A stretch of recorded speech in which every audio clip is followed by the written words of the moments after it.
जय श्री कृष्ण दोस्तों, एक बार फिर से हमारे चैनल में आप सभी का हार्दिक स्वागत है।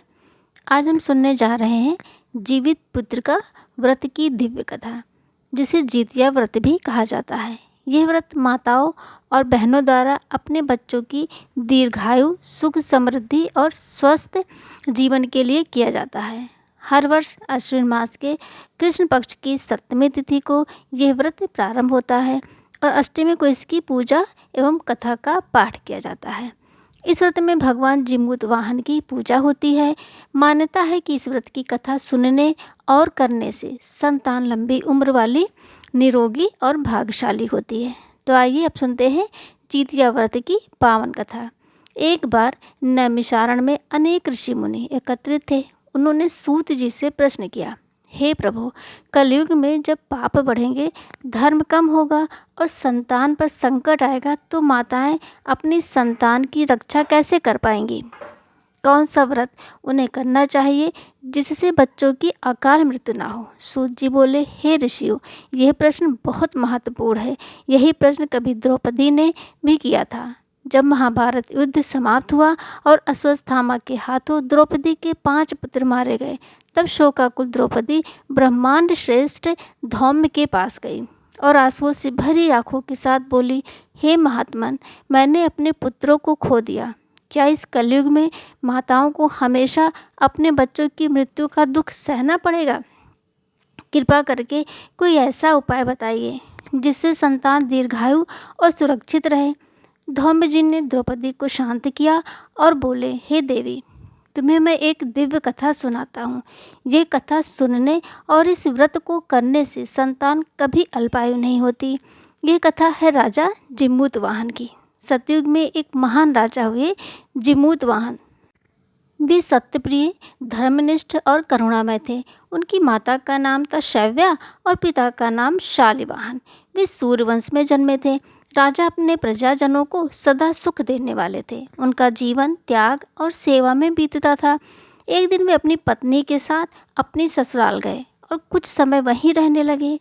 एक रात, आधी रात को उन्हें किसी स्त्री के करुण रुदन की आवाज़ सुनाई दी। राजा जिमूत वाहन तुरंत उठ खड़े हुए और आवाज़ का पीछा करते हुए बाहर पहुँचे।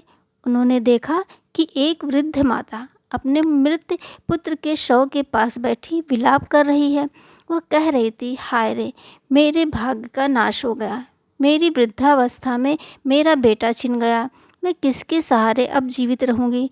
यह देखकर राजा का हृदय करुणा से भर गया। राजा ने उस माता से पूछा, माता, तुम्हारा पुत्र कैसे मरा? वृद्ध ने रोते हुए उत्तर दिया, हे राजन, प्रतिदिन गरुड़ आकर गांव के बच्चों को खा जाता है। आज मेरा बेटा भी ले गया। हम सब गांव वाले असहाय हैं। कोई भी उसकी शक्ति के सामने कुछ नहीं कर सकता।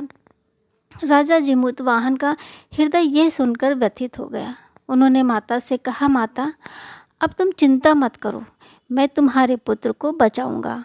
आज से कोई भी माँ अपने बच्चे को गरुड़ के भय से नहीं खोएगी। अगले दिन राजा उसी स्थान पर गए जहाँ गरुड़ बच्चों को खाने आता था। जैसे ही गरुड़ आकाश से उतरा, राजा उसके सामने खड़े हो गए और कहा, हे पक्षीराज, आज तुम मुझे खाओ, किसी भी निर्दोष बच्चे का प्राण मत लो। गरुड़ ने पहले राजा का शरीर खाने का प्रयास किया। उसने राजा का अंग विदीर्ण किया, लेकिन आश्चर्य, राजा ने बिना पीड़ा की परवाह किए स्वयं अपना दूसरा अंग आगे कर दिया। गरुड़ ये देखकर स्तब्ध रह गए और बोला, हे महापुरुष, आप कौन हैं? क्या कोई देवता है? मनुष्य होकर इतना महान त्याग कैसे कर सकते हैं? राजा ने नम्रता से उत्तर दिया, मैं सूर्यवंशी शालिवाहन का पुत्र जिमूत वाहन हूँ। मैं अपनी प्रजा के लिए प्राण भी त्यागने को तत्पर हूँ। यदि मेरी बलि से बच्चों की रक्षा होती है तो यही मेरा कर्तव्य है। गरुड़ राजा की करुणा और साहस से भावुक हो उठे। उसने कहा, हे राजन, मैं आपसे अत्यंत प्रसन्न हूँ, वर मांगिए। राजा ने प्रार्थना की, हे पक्षीराज, आप अब तक जितने भी बच्चों और लोगों को खा चुके हैं, उन्हें पुनः जीवित कर दीजिए और आज के बाद कभी भी निर्दोष बच्चों का भक्षण नहीं करेंगे। गरुड़ ने अमृत लाकर उन सबकी अस्थियों पर छिड़का और सब मृतक जीवित हो उठे। फिर गरुड़ ने एक और वरदान दिया, हे राजन, आज अश्विन कृष्ण अष्टमी है। आज से यह तिथि जीवित पुत्र का व्रत के नाम से जानी जाएगी। जो माताएं इस दिन श्रद्धा से व्रत करेंगी वे आपकी पूजा करेंगी और दुर्गा माता का स्मरण करेंगी। उनकी संतान दीर्घायु और वंश वृद्धि होगी। यह कहकर गरुड़ वैकुंठ धाम को चले गए। तो ये थी जिमूतवाहन की कथा। अब दूसरी कथा है। सूची आगे कहते हैं, इस व्रत का प्रभाव इतना महान है कि जिसने नियम पूर्वक किया उसकी संतान कभी नष्ट नहीं हुई। जीवित पुत्र का व्रत में चिल्हो सियारिन की एक कथा भी सुनी जाती है। वह संक्षेप में इस प्रकार से है। एक वन में सेमर के पेड़ पर एक चील रहती थी। पास की झाड़ी में एक सियारिन भी रहती थी। दोनों में खूब पड़ती थी। चिल्लो जो कुछ भी खाने को लेकर आती उसमें से सियारिन के लिए ज़रूर हिस्सा रखती। सियारिन भी चिल्लो को ऐसा ही ध्यान रखती। इस तरह दोनों के जीवन आनंद से कट रहे थे। एक बार वन के पास गांव में औरतें जीतिया के पूजा की तैयारी कर रही थी। चिल्हो ने उसे बड़े ध्यान से देखा और अपनी सखी सियारिन को भी बताया। फिर चिल्हो सियारिन ने तय किया कि वे भी ये व्रत करेंगी। सियारिन और चिल्हो ने जीतिया का व्रत रखा। बड़ी निष्ठा और लगन से दोनों दिन रात भूखे प्यासे मंगल कामना करते हुए व्रत रखा। मगर रात होते ही सियारिन को भूख प्यास सताने लगी।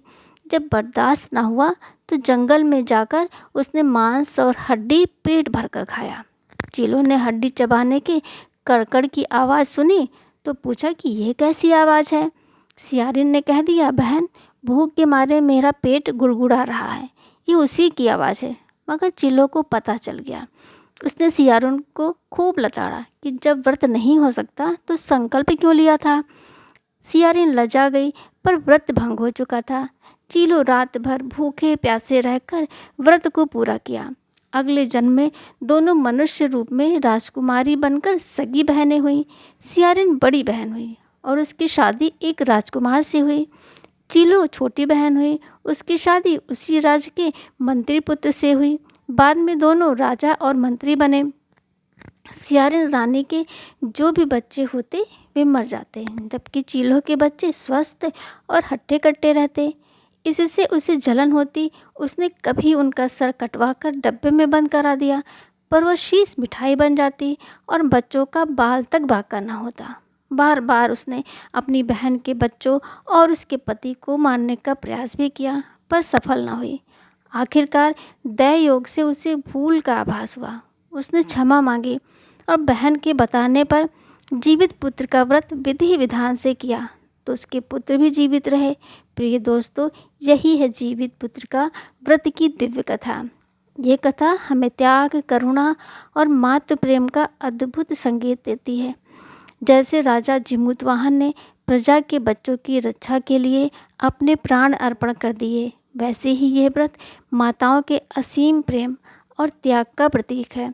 जो भी स्त्री इस व्रत को विधि पूर्वक करती है उसकी संतान दीर्घायु होती है, सुख समृद्धि पाती है और परिवार का वंश फलता फूलता रहता है। यदि ये पावन कथा आपके हृदय को स्पर्श कर गई हो तो कृपया इस वीडियो को लाइक करें, इसे अपने मित्रों और परिवारजनों तक शेयर करें ताकि हर माँ इस व्रत का महत्व जान सके। और ऐसी ही धार्मिक कथाएं प्रतिदिन सुनने के लिए हमारे चैनल को सब्सक्राइब करें और साथ ही घंटी का निशान दबाना ना भूलें। तब तक के लिए जय श्री कृष्णा दोस्तों।